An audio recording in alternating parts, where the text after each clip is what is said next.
Bonjour à tous, bienvenue sur Ecstasy Stories. Aimez-nous et abonnez-vous à notre chaîne pour découvrir d'autres histoires captivantes. Plongeons-nous dans l'histoire. David Johnson était un homme ambitieux, un milliardaire dont le nom résonnait dans les coulisses du monde des affaires. Sa vie tournait autour des réunions, des conseils d'administration et des projets d'expansion. Possédant plusieurs entreprises à travers le pays, il avait bâti un empire de toutes pièces. Pour lui, le succès était primordial et il n'avait pas le temps pour les distractions. Les relations, les amitiés et la famille étaient secondaires, peu importait pour un homme obsédé par la richesse. Ses journées commençaient avant l'aube et se terminaient bien après minuit, son emploi du temps étant chargé de transactions et de négociations. Même ses employés s'émerveillaient de son éthique de travail, se demandant comment il parvenait à tenir le coup sans s'épuiser. Malgré sa richesse et son influence, David s'intéressait peu aux événements sociaux, sauf s'il profitait à son entreprise. Il assistait rarement à des fêtes, sauf en présence d'investisseurs de renom. Son objectif était singulier, étendre son empire et s'assurer que son nom reste au sommet. Sa nature froide et calculatrice le rendait respecté, mais craint. Employés et associés admiraient sa réussite, mais ils savaient aussi qu'il était impitoyable, un homme qui n'avait aucune tolérance pour la médiocrité. Il exigeait la perfection et ne tolérait aucun échec. Les femmes se pressaient autour de lui, cherchant désespérément son attention, mais David ne les considérait que comme des distractions. Il n'avait ni le temps pour l'amour, ni l'intérêt pour les engagements romantiques. Pour lui, les émotions étaient une faiblesse, quelque chose qui obscurcissait le jugement. Il croyait que les hommes qui tombaient amoureux perdaient souvent leur mordant, devenant trop mous pour survivre dans le monde de l'entreprise. Son cœur était enfermé derrière des murs d'acier, intact et impénétrable. Cependant, au fond de lui, David savait qu'il lui manquait quelque chose.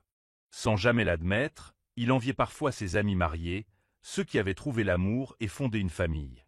Il y avait des moments, rares et fugaces, où il se demandait ce que ce serait d'avoir un partenaire, quelqu'un avec qui partager ses victoires, quelqu'un vers qui rentrait après une longue journée. Mais il chassa rapidement ses pensées. L'amour était pour les faibles, et il ne souhaitait pas s'affaiblir. La vie de David était une routine soigneusement structurée, où chaque seconde était comptée. Son téléphone sonnait sans arrêt d'appels de partenaires commerciaux, sa boîte mail était inondée de messages urgents. Chaque matin, il examinait les rapports financiers, assistait aux réunions du conseil d'administration et prenait des décisions de plusieurs milliards de dollars qui façonnaient le marché. Son emploi du temps était chargé, et il s'épanouissait dans ce chaos. L'idée de ralentir, de prendre le temps de se détendre, lui était étrangère. Il considérait les relations comme des complications inutiles, des choses qui exigeaient une attention qu'il refusait de lui accorder. De nombreuses femmes tentaient de se rapprocher de lui, mais il les repoussait sans réfléchir. Certains convoitaient sa richesse, d'autres le pouvoir, mais aucun ne parvenait à percer les murs qu'il avait érigés autour de lui. Il avait fréquenté quelques femmes par le passé, mais leur relation n'avait jamais duré. Elles se plaignaient soit de son emploi du temps chargé, soit de son indisponibilité émotionnelle. Finalement, ils s'en allèrent tous, le laissant indifférent. Ses amis proches le taquinaient souvent, lui disant qu'il regretterait ses choix plus tard. Il l'avertissait que l'argent ne remplacerait jamais la chaleur d'une compagnie, mais David n'était pas d'accord. Il croyait que le succès exigeait des sacrifices, et si la solitude en faisait partie, tant pis. Son empire était sa priorité, et il n'avait aucune intention de faire de compromis pour qui que ce soit. Mais le destin avait toujours son mot à dire, même dans la vie des hommes les plus têtus. Bien que David fût déterminé à rester célibataire, la vie lui en avait réservé d'autres. Il était sur le point de rencontrer quelqu'un qui remettrait en question toutes ses convictions, quelqu'un qui ébranlerait les fondations de son monde si soigneusement construit. Pendant des années, David s'était contenté de sa vie de célibataire. Cependant, à l'approche de la trentaine, il commença à ressentir le poids des attentes sociales. Sa famille, et surtout sa mère, le poussèrent à se poser. Elle lui rappelait sans cesse que la richesse ne signifiait rien s'il n'avait personne avec qui la partager. Ses partenaires commerciaux lui demandaient souvent quand il comptait se marier. Certains laissaient même entendre qu'avoir une épouse améliorerait son image auprès du public et le rendrait plus attractif aux yeux des investisseurs. Au début, David a balayé leurs inquiétudes. Il avait tout ce dont il avait besoin: argent, pouvoir, influence. À quoi lui servait une épouse? Mais plus il y réfléchissait, plus il comprenait qu'ils avaient raison. S'il voulait continuer à étendre son empire, il avait besoin de stabilité. Il avait besoin d'une femme qui correspondrait à son statut, une femme sophistiquée et intelligente. Non pas par soif d'amour, mais parce que le mariage renforcerait sa réputation. Un soir, alors qu'il assistait à un gala d'affaires, David se surprit à observer les couples qui l'entouraient. Nombre des hommes les plus prospères avaient des épouses à leur côté, des femmes qui se tenaient avec grâce, reflétant assurance et classe. Il comprit alors qu'avoir la femme idéale pouvait être un atout. Un homme d'affaires puissant avec une épouse qui le soutenait était davantage pris au sérieux dans les cercles d'élite. David prit donc une décision. Il trouverait une épouse, non par amour, mais par souci pratique. Il voulait une femme élégante, qui s'intègre parfaitement à son monde. Elle devait être belle, bien élevée et intelligente. Mais surtout, elle devait comprendre que ses affaires passeraient toujours en premier. David n'avait jamais été du genre à laisser les choses au hasard, et trouver une épouse ne faisait pas exception. Maintenant qu'il avait décidé de se poser, il abordait cette question avec la même rigueur qu'en affaires. Il ne s'intéressait ni aux romances passagères, ni aux passions insensées. Il voulait une femme qui corresponde à ses critères, quelqu'un qui s'intègre parfaitement à sa vie. L'amour n'était pas une exigence, mais la compatibilité, l'élégance et l'intelligence. Il croyait que le mariage était comme un partenariat, et que s'il s'engageait, la femme devait être un atout, et non un handicap. Il dressa une liste mentale des qualités que sa future épouse devait posséder. Elle devait être belle, pas seulement attirante, mais suffisamment percutante pour attirer l'attention lors d'événements prestigieux. Elle devait être instruite, capable de tenir une conversation intelligente avec ses associés sans l'embarrasser. L'élégance était non négociable. Il voulait une femme qui sache se comporter avec grâce, qui compléterait son statut de milliardaire. Plus important encore, elle devait comprendre que son travail passait avant tout. Il n'avait aucune intention de changer son mode de vie pour qui que ce soit. Ses attentes étant fixées, David se mit à chercher activement. Il participait à des réunions plus exclusives, guettant la femme idéale. Il rencontra plusieurs candidates, de riches héritières, des femmes de carrière ambitieuses, des personnalités mondaines, mais aucune ne correspondait à ses critères. Certains étaient trop vaniteux, obsédés par la richesse et le luxe, mais manquaient de profondeur. D'autres étaient trop timides, incapables d'égaler son assurance et sa domination. Quelques-uns tentèrent de l'impressionner par des flatteries, mais il les perça immédiatement. David voulait quelqu'un d'extraordinaire, pas juste une autre femme qui convoitait sa fortune. Les semaines se transformèrent en mois, et bien qu'il rencontrât de nombreuses femmes, aucune ne le captivait. Ses amis commencèrent à plaisanter en disant que ses exigences étaient trop élevées, qu'aucune femme ne serait jamais assez bien pour lui. Même sa mère, qui le poussait à se marier, commençait à s'impatienter. Mais David restait imperturbable. C'était un homme qui ne se contentait jamais de moins et qui refusait de revoir ses attentes à la baisse. Au fond de lui, il croyait que la femme parfaite était là, mais il ne l'avait pas encore trouvée. Et en attendant, il était prêt à attendre. C'était un grand gala de charité organisé par l'un des associés de David, une soirée remplie de rires, de musique et d'une atmosphère exclusive. La salle était décorée de lustres en cascade, de compositions florales raffinées et d'une aura de richesse que seule l'élite pouvait s'offrir. David, vêtu d'un élégant smoking noir, se frayait un chemin à travers la foule, saluant d'un signe de tête les visages familiers. Il avait assisté à cet événement par obligation, sans rien attendre de remarquable. Mais le destin en avait décidé autrement. De l'autre côté de la pièce, une femme vêtue d'une robe vert émeraude attira son attention. Elle était différente des autres, élégante mais discrète, sûre d'elle sans pour autant chercher à attirer l'attention. Il y avait quelque chose dans sa présence qui l'intriguait. Rachel était présente à l'événement en tant qu'invitée d'un ami, inconsciente des nombreux regards admiratifs qu'elle recevait. Contrairement à la plupart des femmes présentes, elle n'était pas là pour impressionner qui que ce soit. Elle aimait sincèrement les œuvres caritatives et s'impliquait activement dans les collectes de fonds. En discutant avec un couple d'aînés, David se sentit attiré par elle. Il avait déjà rencontré d'innombrables belles femmes, mais il y avait dans sa façon de parler une grâce naturelle, une sincérité rare dans la haute société. Sans hésitation, Il s'approcha d'elle et se présenta de son ton habituel, posé mais autoritaire. Rachel reconnut immédiatement son nom. David Johnson, le milliardaire connu pour son intelligence et son impitoyabilité dans le monde des affaires. Elle avait entendu parler de lui, mais n'avait jamais imaginé le rencontrer en personne. Malgré sa réputation, elle resta calme, engageant la conversation avec lui sans l'admiration ni la prétention habituelle. Cela intrigua encore plus David. Elle ne cherchait pas à l'impressionner. Elle était simplement elle-même. À mesure que la soirée avançait, leur conversation s'approfondissait, passant de plaisanteries informelles à des réflexions partagées sur la philanthropie, les affaires et la vie. À la fin de la soirée, David savait qu'il avait trouvé quelqu'un de vraiment spécial. En l'accompagnant jusqu'à sa voiture, il ressentit quelque chose qu'il n'avait pas ressenti depuis des années, une connexion authentique. Il avait passé tant de temps à chercher la femme parfaite, à se fixer des objectifs irréalistes, pour finalement se retrouver captivé par quelqu'un qui dépassait ses attentes d'une manière qu'il n'avait pas anticipée. Il n'était pas seulement attiré par Rachel, il la respectait. Et pour la première fois de sa vie, il ressentait le besoin de poursuivre quelque chose de plus qu'une simple histoire d'amour passagère. David avait toujours été prudent avec ses émotions, mais avec Rachel, tout semblait différent. Après leur première rencontre, il se surprit à penser constamment à elle, à sa façon de parler, de rire, à son maintien, à son assurance tranquille.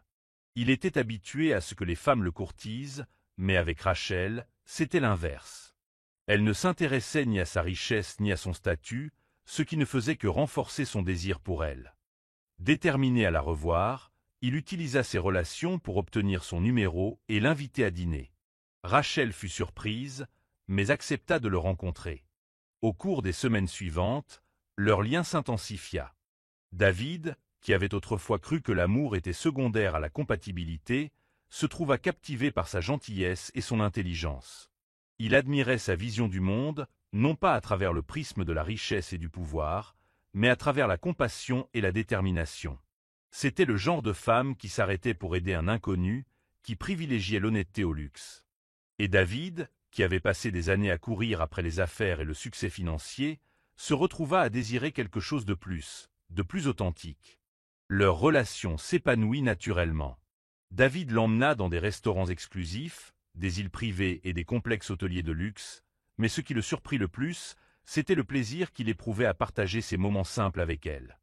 Il aimait sa façon de parler de ses rêves, de le taquiner sur son sérieux, et la façon dont elle le faisait se sentir comme un homme, pas un milliardaire, pas un magnat des affaires, juste David.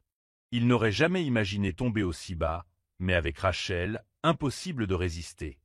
Pour la première fois, David envisageait un avenir qui ne serait pas seulement fait de richesse et de pouvoir, mais aussi d'amour et de famille.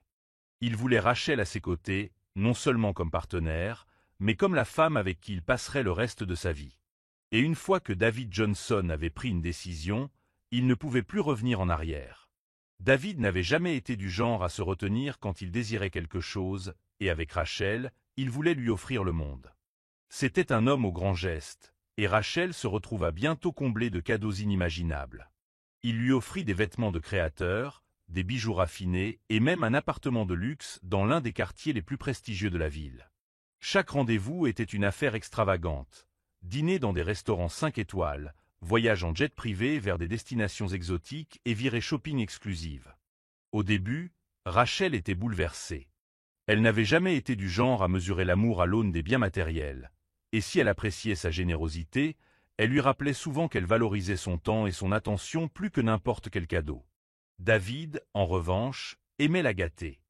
Il aimait voir la surprise dans ses yeux lorsqu'il lui offrait quelque chose de nouveau, la façon dont elle rougissait lorsqu'il en faisait trop. Il avait les moyens de tout lui donner et il voulait lui prouver qu'elle le méritait.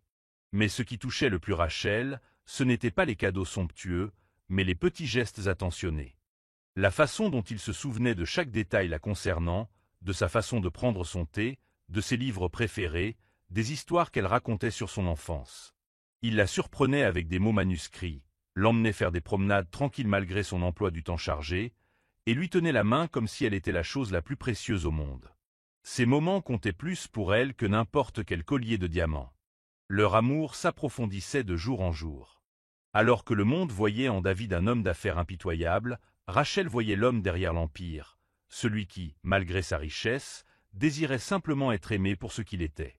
Et sans s'en rendre compte, David s'enfonçait de plus en plus dans ce en quoi il n'avait jamais vraiment cru auparavant, l'amour. David n'avait jamais hésité. Une fois sa décision prise, il passait à l'action. Et pour Rachel, il savait qu'il la désirait pour toujours. Il a passé des semaines à préparer la demande en mariage parfaite, s'assurant que tout soit impeccable. Il a loué un complexe hôtelier entier sur une île privée et organisé un dîner aux chandelles sous les étoiles. Chaque détail, des violonistes au feu d'artifice, a été orchestré à la perfection. Ce soir-là, assis au bord de la mer, Rachel s'émerveillait de la beauté qui les entourait, inconsciente de ce qui allait arriver. David lui prit la main, le cœur battant, une sensation qui lui était inconnue. Pour la première fois de sa vie, il se sentait nerveux, effrayé par sa réponse. Il avait conquis des empires commerciaux, mais à cet instant, demander à la femme qu'il aimait de devenir sa femme pour toujours lui semblait le plus grand risque. Prenant une grande inspiration, il s'agenouilla, révélant une bague en diamant qui scintillait au clair de lune. « Rachel, dit-il d'une voix plus douce que d'habitude, j'ai passé ma vie à courir après le succès, mais rien de tout cela ne signifie rien sans toi. Veux-tu m'épouser » Les larmes montèrent aux yeux de Rachel tandis qu'elle hochait la tête, incapable de parler. Lorsqu'elle murmura « oui », David ressentit quelque chose qu'il n'avait jamais ressenti auparavant, un bonheur véritable, sans filtre. Il avait remporté le plus grand prix de tous les temps et, pour la première fois de sa vie, il se sentait complet. La date du mariage étant fixée, les préparatifs battaient leur plein, transformant la vie de Rachel en un tourbillon de décisions interminables, de réunions avec des organisateurs et d'arrangements extravagants. David, en homme avide de perfection, fit appel aux meilleurs organisateurs de mariage du pays pour que leur union soit l'événement le plus médiatisé de l'année. Il ne souhaitait rien de moins qu'une célébration grandiose, un mariage si somptueux qu'il ferait la une des journaux. Le lieu était un luxueux complexe hôtelier surplombant l'océan, la liste des invités comprenait l'élite la plus fortunée, et chaque détail, des fleurs importées au gâteau de mariage design, avait été méticuleusement soigné. Rachel, bien qu'enthousiaste à l'idée d'épouser l'homme qu'elle aimait, se sentait parfois dépassée par l'ampleur de la cérémonie. Tandis que David s'occupait de la plupart des préparatifs du mariage, Rachel se sentait comme une spectatrice de son propre événement. Elle avait toujours rêvé d'un mariage intime, simple mais significatif, mais le monde de David ne lui permettait pas la simplicité. Chaque fois qu'elle lui suggérait de renoncer à certains luxes, David balayait ses inquiétudes d'un revers de main, lui rappelant que c'était un événement unique et qu'elle méritait le meilleur. Bien qu'elle appréciât ses efforts, une petite part d'elle aurait souhaité que leur mariage soit moins extravagant et plus centré sur eux. Cependant, voyant à quel point il était passionné par l'idée de lui offrir un mariage de rêve, elle choisit de garder ses réserves pour elle. Au fil des jours, Rachel prit conscience de la pression qu'impliquaient les fiançailles avec un milliardaire. Les médias s'étaient emparés de leurs fiançailles, et soudain, elle devint le sujet d'interminables chroniques. Chacun de ses gestes était scruté, des créateurs qu'elle portait à son comportement lors des événements mondains. Certains l'admiraient pour avoir conquis le cœur d'un homme puissant, tandis que d'autres se demandaient si elle était vraiment faite pour l'univers de David. Bien que David lui ait assuré que rien de tout cela n'avait d'importance, Rachel ne pouvait ignorer les rumeurs. Elle commença à se demander si elle aurait un jour vraiment sa place dans son monde, ou si elle serait toujours considérée comme une étrangère cherchant à s'intégrer. Malgré la pression, son amour pour David demeurait fort. Chaque fois qu'elle le regardait, elle voyait l'homme qui l'avait poursuivi avec tant de passion, l'homme qui la faisait se sentir la femme la plus spéciale du monde. Elle se rappela que l'amour était ce qui comptait le plus, et non l'opinion des autres. À l'approche du jour du mariage, elle mit ses inquiétudes de côté et se concentra sur la joie de devenir l'épouse de David. Les préparatifs étaient presque terminés, et bientôt, ils se tiendraient devant le monde et se promettraient de passer l'éternité ensemble. Même si elle ignorait ce que l'avenir lui réservait, elle était prête à franchir le pas, persuadée que leur amour résisterait à toutes les épreuves. Le jour du grand mariage arriva enfin, apportant avec lui une atmosphère d'excitation, de prestige et de splendeur. Le lieu, un luxueux complexe hôtelier en bord de mer, s'était transformé en un paradis à couper le souffle, agrémenté de compositions florales exotiques, de cascades de lumière et d'une île majestueuse qui semblait s'étendre à l'infini. Les invités sont arrivés dans leur plus belle tenue de créateurs, l'air chargé d'un parfum mêlé d'eau de Cologne et de parfums onéreux. Les médias se tenaient à l'extérieur, impatients d'immortaliser le mariage du milliardaire, tandis que dignitaires, célébrités et professionnels honoraient l'événement de leur présence. Tout était conçu avec perfection, témoignant de la richesse et du pouvoir de David. Il voulait que le monde entier voie que son mariage n'était pas seulement une cérémonie, mais une déclaration de son statut. À l'intérieur, Rachel se tenait devant le miroir, le cœur battant la chamade en contemplant son reflet.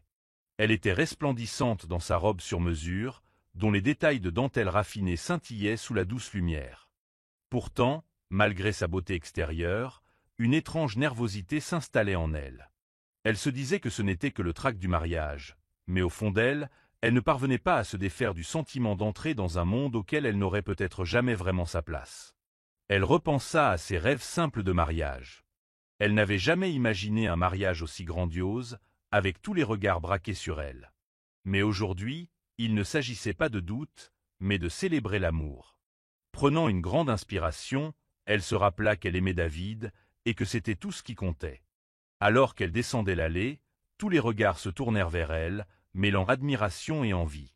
David se tenait devant l'autel, élégant dans son costume sur mesure, les yeux fixés sur elle avec un sourire fier. L'espace d'un instant, tous ses soucis s'évanouirent. Lorsqu'elle l'atteignit, il lui prit les mains et murmura « Tu es la plus belle mariée que j'ai jamais vue ». Les vœux furent échangés, et à chaque mot, Rachel se persuadait que leur amour était réel, que leur avenir serait aussi parfait que cet instant. Lorsque l'officiant les déclara enfin mari et femme, la foule éclata en acclamations, les applaudissements résonnant dans la salle. David l'attira dans un baiser profond, scellant leur union aux yeux du monde entier. La réception fut une véritable célébration royale. Il y eut une multitude de plats gastronomiques, un gâteau majestueux digne d'un roi, et une piste de danse où David et Rachel dansèrent pour la première fois en tant que mari et femme. Pourtant, à mesure que la soirée avançait et que les verres trinquaient, Rachel ne pouvait ignorer un changement dans le comportement de David.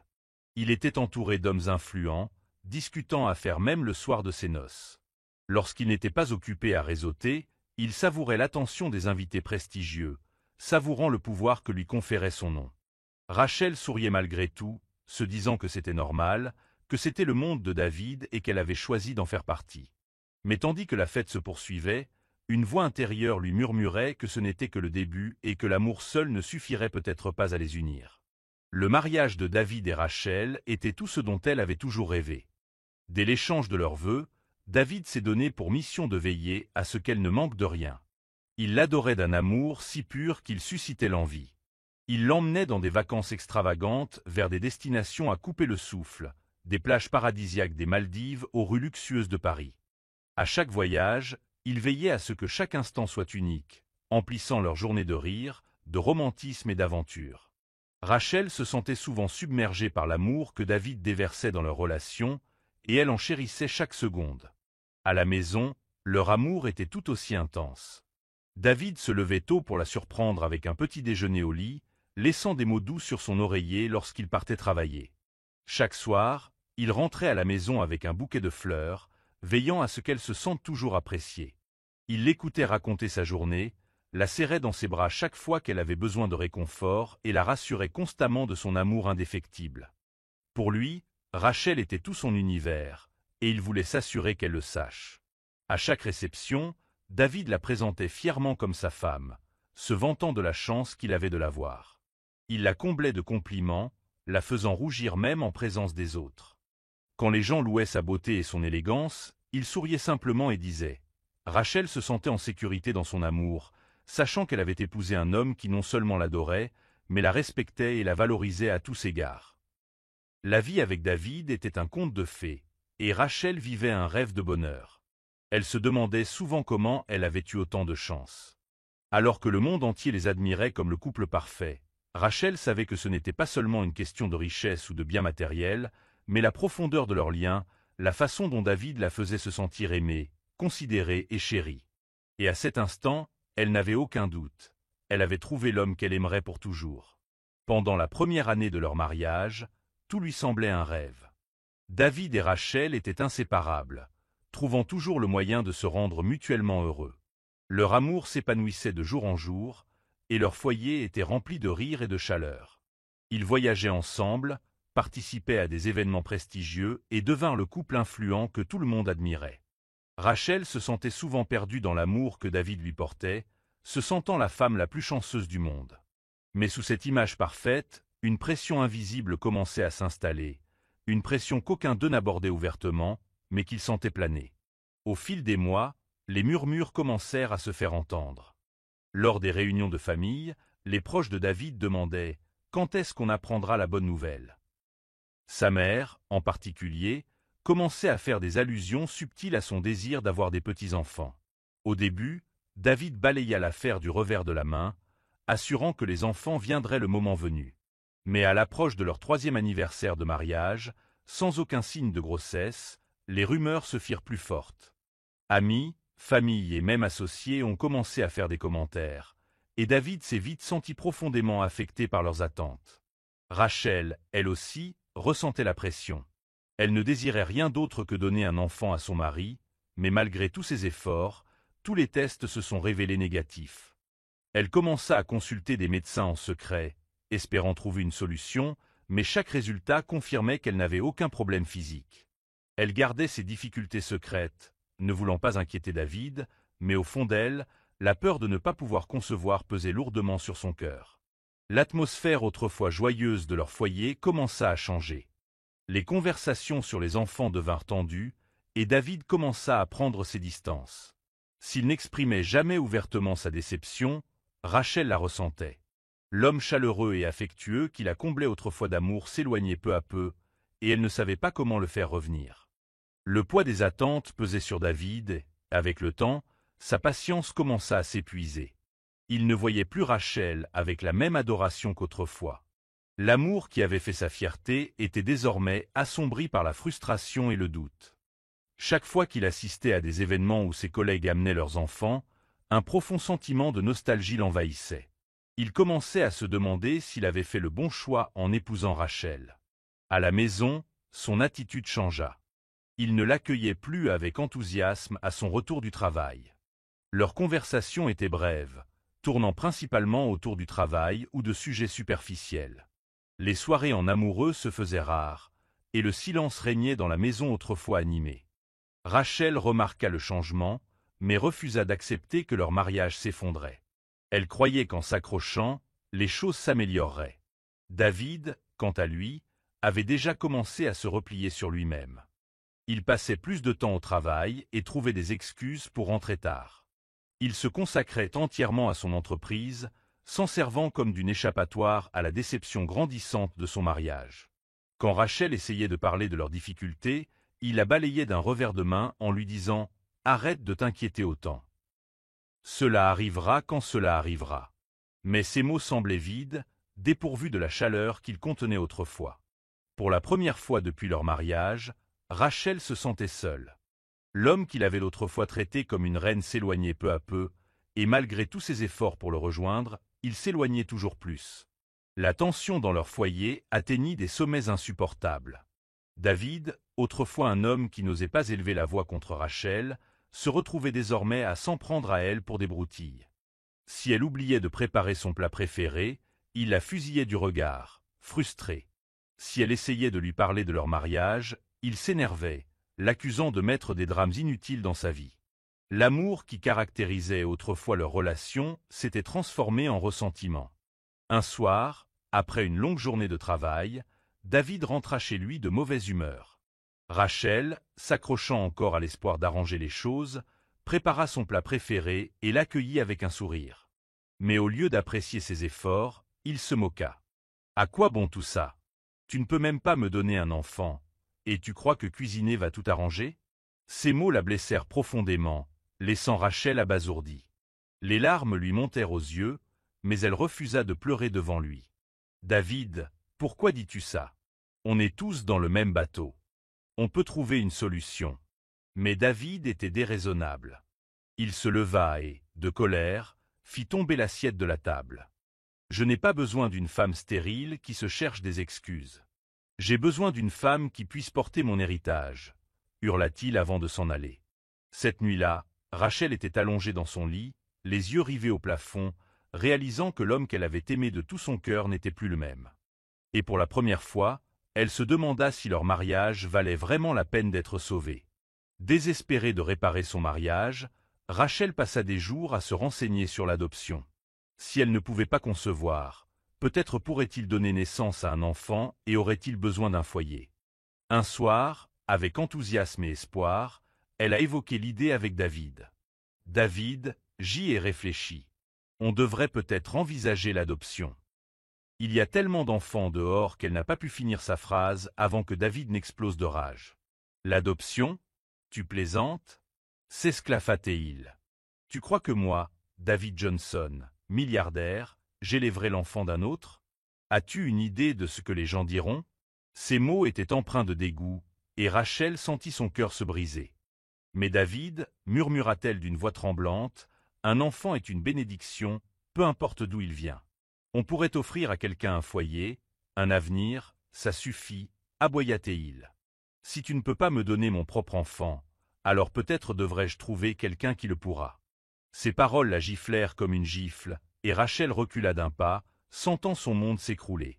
L'homme qu'elle aimait venait de lui faire comprendre qu'elle ne lui suffisait plus. En voyant David s'éloigner, une douloureuse vérité s'installa dans son cœur.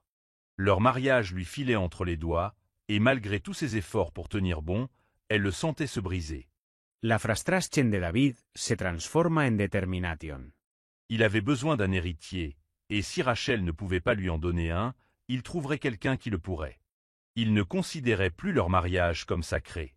Au contraire, il devint un obstacle à sa quête de descendance. Il cessa de rentrer tôt, passant la plupart de ses soirées dans des clubs et des soirées privées, à la recherche d'une femme capable de lui offrir ce que Rachel ne pouvait pas. Rachel remarqua son absence, mais choisit de garder le silence. Elle avait déjà subi ces paroles cruelles, et au fond d'elle, elle craignait qu'en s'exprimant, ils ne disent enfin ce qu'elle redoutait le plus, que leur mariage était terminé. Elle gardait espoir, priant pour que David reprenne ses esprits et comprenne que l'amour ne se résumait pas à avoir des enfants. Mais David avait déjà pris sa décision. Un soir, il rentra tard, empestant l'alcool et le parfum. Rachel, qui l'attendait, se tenait sur le seuil, le cœur battant. « David, où étais-tu » demanda-t-elle doucement. Il sourit et desserra sa cravate. « Dehors. Tu n'as plus besoin de m'attendre. » Ses paroles étaient froides et dédaigneuses. C'est à ce moment-là que Rachel comprit que son mari avait déjà tourné la page, même s'il ne l'avait pas dit ouvertement. Les semaines suivantes furent remplies d'un silence insupportable.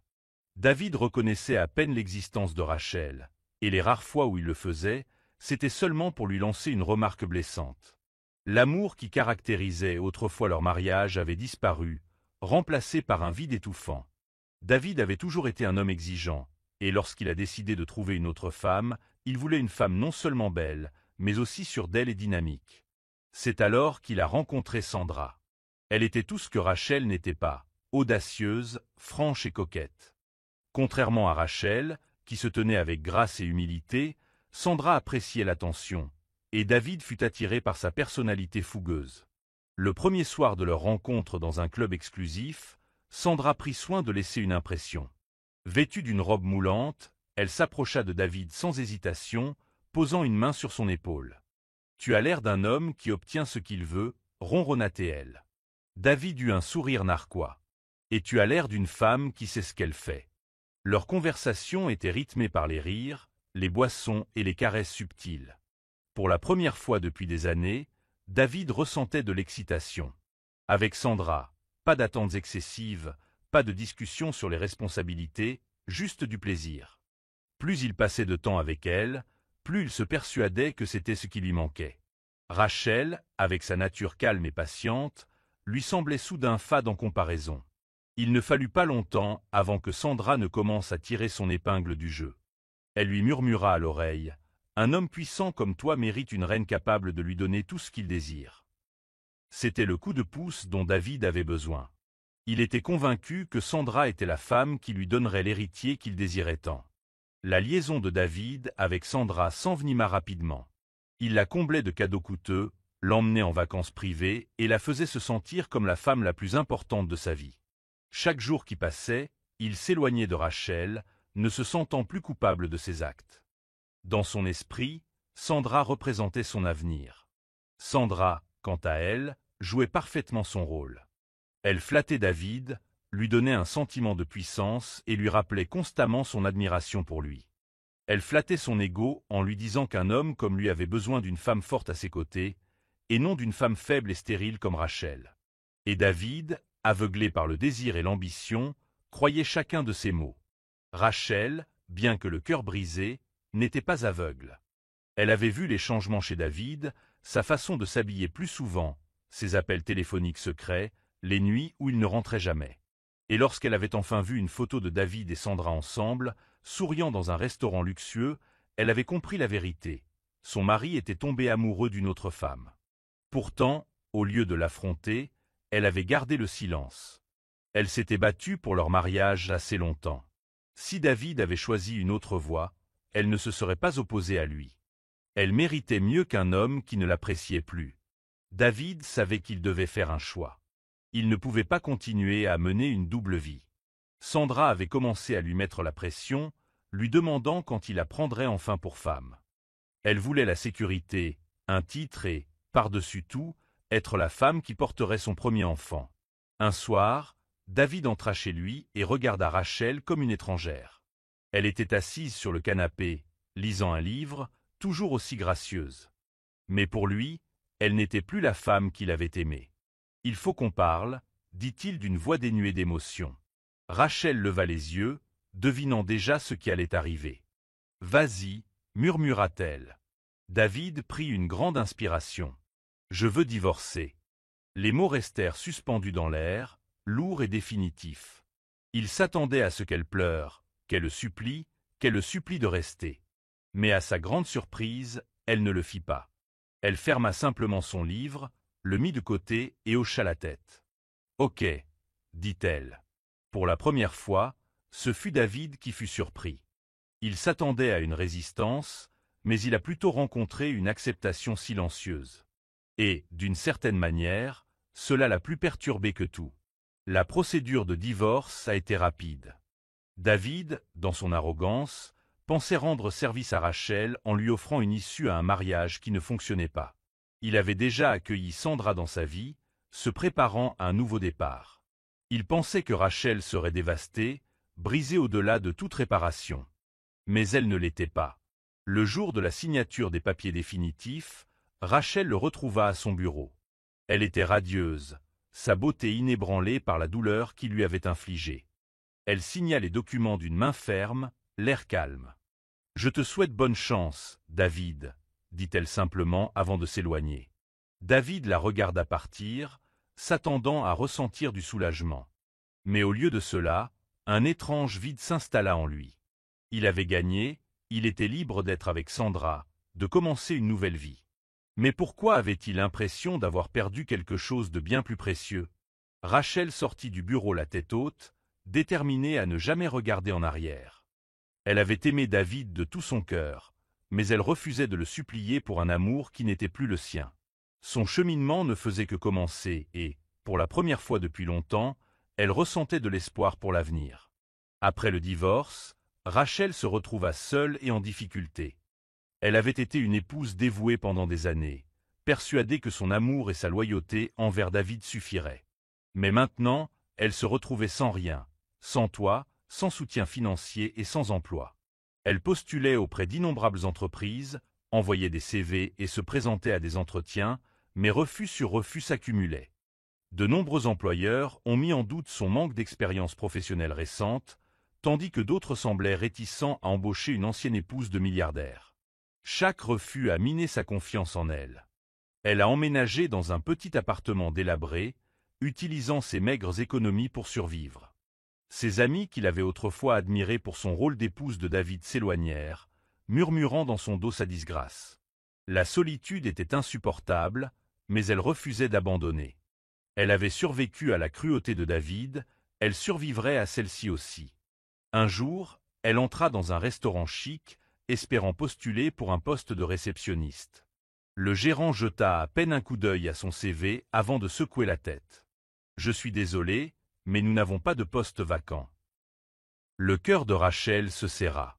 Elle sortit, le poids de la réalité pesant sur elle. Mais, levant les yeux au ciel, elle murmura « Je n'abandonnerai pas.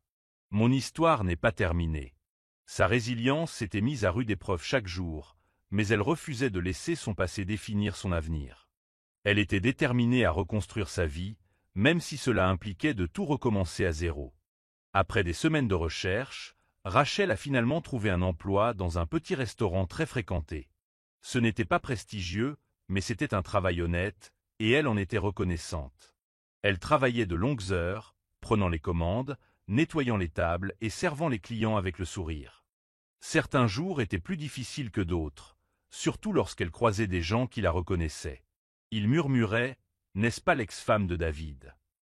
Mais elle les ignorait et se concentrait sur son travail. Sa patronne, une femme d'un certain âge nommée Madame Thompson, remarqua son dévouement. « Tu travailles dur, ma chère, » dit-elle un soir après la clôture. « Je vois bien que tu n'es pas là uniquement pour l'argent. Tu es là pour prouver quelque chose. » Rachel hocha la tête, les larmes menaçant de couler. « Je veux juste me débrouiller seule, » admit-elle. « Je ne veux pas qu'on se souvienne de moi comme de la femme qui a tout perdu. » Au fil du temps, elle a établi une routine. Elle se levait tôt, travaillait sans relâche et économisait chaque centime. Malgré les difficultés, une force tranquille grandissait en elle. Elle ne pensait plus à David ni à ce qu'il faisait.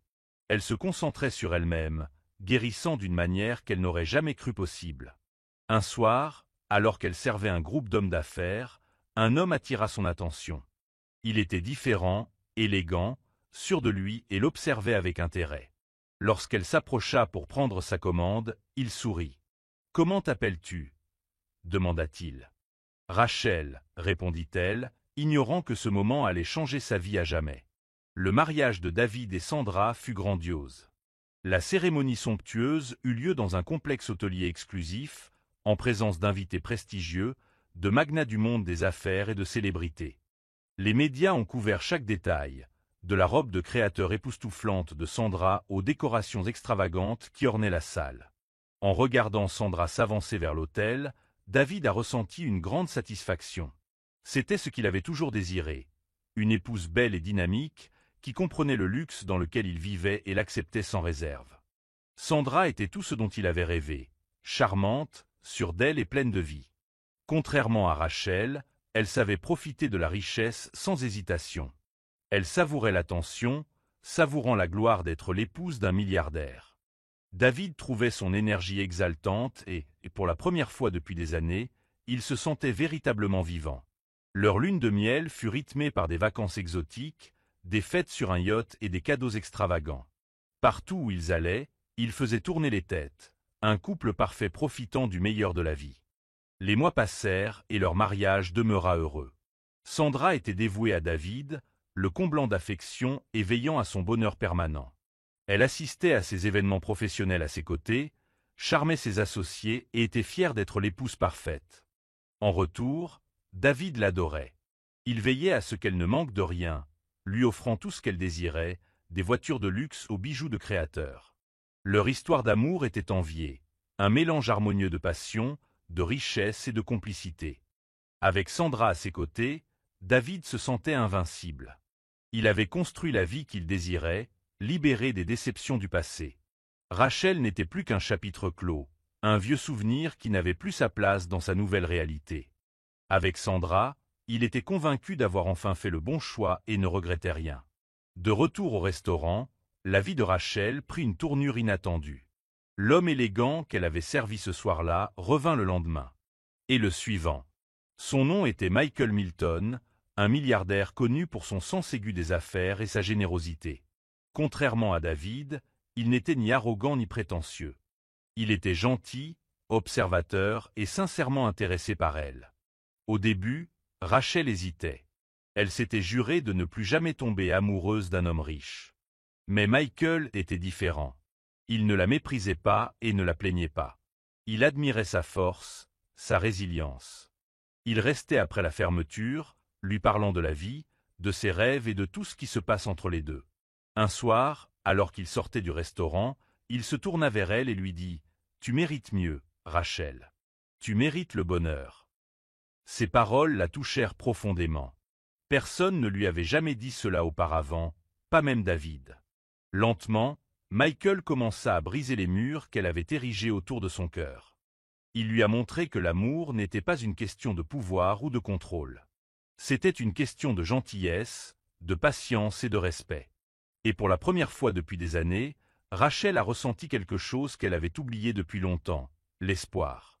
Michael Milton avait rencontré d'innombrables femmes dans sa vie, mannequins, femmes d'affaires et personnalités mondaines, mais aucune ne l'avait autant intrigué que Rachel. Il y avait quelque chose dans sa force tranquille, dans sa façon de se comporter avec dignité malgré ses difficultés. Elle n'était pas seulement belle, elle était résiliente, ce qui la distinguait dans un monde où beaucoup comptaient sur la richesse et les relations pour prospérer. À chaque fois qu'il allait au restaurant, il se surprenait à l'observer attentivement. Il admirait sa gentillesse envers les clients et sa maîtrise de soi, même lorsque des clients impolis mettaient sa patience à rude épreuve. Rachel, cependant, ne s'était jamais vue comme quelqu'un qui intéresserait un milliardaire comme Michael. Elle avait retenu la leçon avec David. Les hommes riches pouvaient être imprévisibles, et elle n'était pas prête à se retrouver dans une situation où elle serait à nouveau rejetée lorsqu'elle ne servirait plus à rien. Elle restait professionnelle avec Michael, même si ses gestes étaient toujours attentionnés. Il ne la faisait jamais se sentir inférieure ou méprisée, et bientôt, elle commença à apprécier sa présence. Michael ne la bouscula pas et ne fit pas étalage de sa richesse. Il se contenta d'être présent, s'assurant qu'elle comprenne qu'il l'appréciait avant tout. Un soir, alors qu'elle s'apprêtait à quitter le travail, Michael lui proposa de la raccompagner chez elle. Au début, elle hésita, mais il la rassura en lui disant que c'était simplement un acte de gentillesse. Pendant le trajet, leur conversation s'écoulait sans effort. Pour la première fois depuis longtemps, Rachel riait librement, oubliant la douleur de son passé. Michael se sentit encore plus attiré par elle. Cette nuit-là, il réalisa qu'il ne se contentait pas de l'admirer, mais qu'il était en train de tomber amoureux. Au cours des semaines suivantes, Michael continua à lui témoigner son affection de manière subtile. Il ne lui mit jamais la pression, ne la bouscula jamais, mais s'assura qu'elle comprenne qu'il tenait à elle. Rachel, malgré ses réticences initiales, commença à le percevoir différemment. Il n'était pas seulement un milliardaire, c'était un homme qui la respectait, l'appréciait, et surtout, qui voulait construire quelque chose de concret avec elle. Contrairement à son premier mariage, celui de Rachel et Michael ne reposait pas sur de grandes illusions, mais sur un amour et une compréhension sincères. Michael l'avait demandé en mariage de la manière la plus sincère, lui disant que son passé lui importait peu, qu'il souhaitait seulement construire un avenir avec elle. Lorsqu'elle avait dit oui, il avait promis de la chérir pour toujours, et Rachel savait au fond d'elle que cette fois, l'amour l'avait trouvée, au plus pur. Leur mariage fut intime, mais élégant. Contrairement à son mariage avec David, où la richesse était au cœur de l'événement, celui-ci était placé sous le signe de l'amour. Amis proches et famille se sont réunis pour célébrer leur union, et Michael a veillé à ce que Rachel se sente comme la femme la plus importante du monde. Il ne s'est pas contenté de faire des promesses, il a montré par ses actes qu'il était prêt à la soutenir quoi qu'il arrive. En échangeant leurs vœux, Rachel ne put s'empêcher de songer au chemin parcouru. La femme autrefois rejetée et humiliée se tenait maintenant aux côtés d'un homme qui voyait en elle une valeur qui allait au-delà de la maternité, au-delà des attentes sociales. Elle serra fort la main de Michael, murmurant une prière silencieuse de gratitude pour cette seconde chance d'aimer. Ce soir-là, alors qu'ils dansaient sous les lumières scintillantes, Michael la serra contre lui et lui dit « Tu n'auras jamais à douter de mon amour, Rachel. Je te choisirai toujours. » Et pour la première fois depuis des années, Rachel se sentit vraiment en sécurité dans l'amour de quelqu'un. Quelques mois après leur mariage, Rachel a commencé à ressentir des changements inhabituels dans son corps. Au début, elle les a ignorés, attribuant sa fatigue et ses nausées au stress. Cependant, les symptômes persistants, Michael lui a suggéré de consulter un médecin. Dès que le médecin a confirmé sa grossesse, les yeux de Rachel se sont remplis de larmes. Ce n'était pas seulement à cause de sa grossesse. C'était aussi parce que la vie lui avait donné quelque chose qui lui avait été refusé auparavant. Michael était fou de joie en apprenant la nouvelle. Il souleva Rachel et la fit tournoyer avec excitation. « Nous allons avoir un bébé !» s'exclama-t-il d'une voix pleine de bonheur. Contrairement à David, qui lui avait donné l'impression d'être une ratée pour ne pas avoir eu d'enfant, Michael la célébrait malgré tout. « Même si nous n'avions jamais d'enfant, je t'aimerai toujours autant », la rassura-t-il en déposant un doux baiser sur son front. Les mois qui suivirent furent parmi les plus heureux de la vie de Rachel. Michael l'accompagnait à chaque rendez-vous chez le médecin, s'assurant qu'elle avait tout ce dont elle avait besoin. Il la chouchoutait, veillant à ce qu'elle ne se sente jamais stressée ni seule. Pour la première fois, la grossesse n'était plus un fardeau. C'était un beau voyage qu'elle partageait avec quelqu'un qui l'aimait pour ce qu'elle était, et pas seulement pour ce qu'elle pouvait lui donner. À mesure que le ventre de Rachel grossissait, leur impatience grandissait. Ils décorèrent la chambre ensemble, choisissant des couleurs douces et la remplissant d'amour. Michael parlait souvent à son ventre, disant à leur enfant à naître combien ils étaient aimés. Rachel le regardait avec émerveillement, réalisant qu'elle avait enfin trouvé la vie qu'elle était censée avoir. La douleur était insupportable, mais Rachel tenait bon, sachant qu'à la fin de tout cela, elle tiendrait enfin ses enfants dans ses bras. Michael ne la quittait jamais, lui serrant la main fermement et lui murmurant des mots d'encouragement. La chambre d'hôpital résonnait du bruit des médecins et des infirmières qui travaillaient rapidement, puis, après ce qui sembla une éternité, les cris d'un nouveau-né résonnèrent. D'abord un, puis un autre. Des larmes coulaient sur le visage de Rachel lorsque le médecin lui plaça deux magnifiques petits garçons dans les bras. Elle avait du mal à y croire. Après des années de souffrance, de rejet et de doute, elle était enfin mère. Michael baissa les yeux vers les enfants, le regard rempli d'admiration. « Kelvin et Daniel », murmura-t-il en effleurant doucement leurs petits doigts. « Nos garçons. » Sa voix était chargée d'émotion, et Rachel pouvait voir l'amour profond qu'il leur portait déjà. Les jours qui suivirent furent parmi les plus joyeux de la vie de Rachel. Elle s'émerveillait de la délicatesse et de la perfection de ses fils, les regardant bâiller et étirer leurs petites mains. Michael fut un mari et un père d'un soutien indéfectible, veillant à ce qu'elle se repose pendant qu'il assumait toutes ses responsabilités. Leur foyer était empli de chaleur et de bonheur, et pour la première fois depuis des années, Rachel se sentait épanouie. Elle ne pensait plus à David ni au passé. Elle était trop occupée à savourer le présent, à savourer chaque instant avec sa nouvelle famille. La vie lui avait offert un nouveau départ, et elle n'avait aucune intention de revenir en arrière. David entra dans la luxueuse boutique pour bébé, choisissant les plus beaux vêtements et accessoires pour bébé.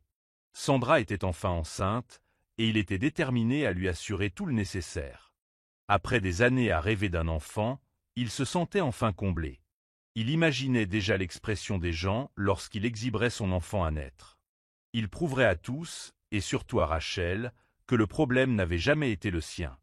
Impatient de partager la nouvelle, il décida d'emmener Sandra dîner dans un restaurant chic. En entrant, la dernière personne qu'il s'attendait à voir était Rachel, assise à une table avec un homme. Son cœur battait fort, mais ce qui le choqua le plus fut la vue de deux petits garçons assis à côté d'elle. Ils étaient identiques, âgés d'environ 6 mois, et leur ressemblance frappante avec lui fit froid dans le dos. Il serra les poings, submergé par une vague d'émotion. Il l'avait traitée de stérile. Il l'avait abandonnée. Mais elle était là, tenant dans ses bras deux enfants parfaits, alors qu'il avait cru pendant des années qu'elle ne pourrait jamais concevoir. David sentit son monde basculer lorsqu'il se tourna vers Sandra. Le sourire fier de son visage disparut, tandis que le doute le tenaillait. « C'est impossible », murmura-t-il, les yeux rivés sur les bébés. Ses pas se dirigèrent vers sa table avant qu'il ne puisse s'arrêter. « Rachel !» Sa voix était rauque. Elle leva les yeux, l'air indéchiffrable. Michael, assis à côté d'elle, posa une main protectrice sur son bras, un avertissement silencieux.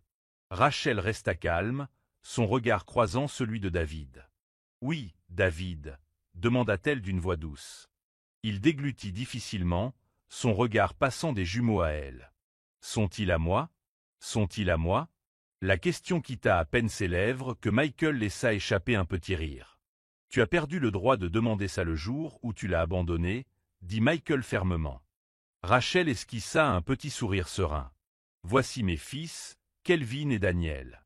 Mon mari, Michael, a été le meilleur père pour eux. » Ces paroles, bien que douces, frappèrent David comme une gifle. David quitta le restaurant, hébété. Cette pensée tenace refusait de s'en aller, il avait besoin de réponses. Le lendemain matin, il prit rendez-vous pour un examen médical, cherchant désespérément à se prouver que les jumeaux n'étaient pas de lui. Lorsque les résultats des tests arrivèrent, son monde s'écroula. Le médecin le regarda d'un air solennel. « Monsieur David, je ne sais pas comment vous le dire, mais vous êtes stérile depuis des années. Vous n'avez jamais été capable d'avoir un enfant. » David en eut le souffle coupé. Son esprit repensa à la grossesse de Sandra. S'il était stérile, de qui portait-elle l'enfant? La colère bouillonnait en lui tandis qu'il rentrait chez lui en trombe, exigeant des réponses. Sandra, prise au dépourvu, fondit en larmes. « Je suis désolée, David. »« Ce n'est pas à toi, » avoua-t-elle, s'effondrant sous son regard perçant. La trahison et le regret pesaient lourdement sur lui. Il avait quitté la meilleure chose qui lui soit jamais arrivée, Rachel, pour se faire prendre pour un imbécile. Le désespoir le poussa à retourner chez Rachel, mais il était trop tard.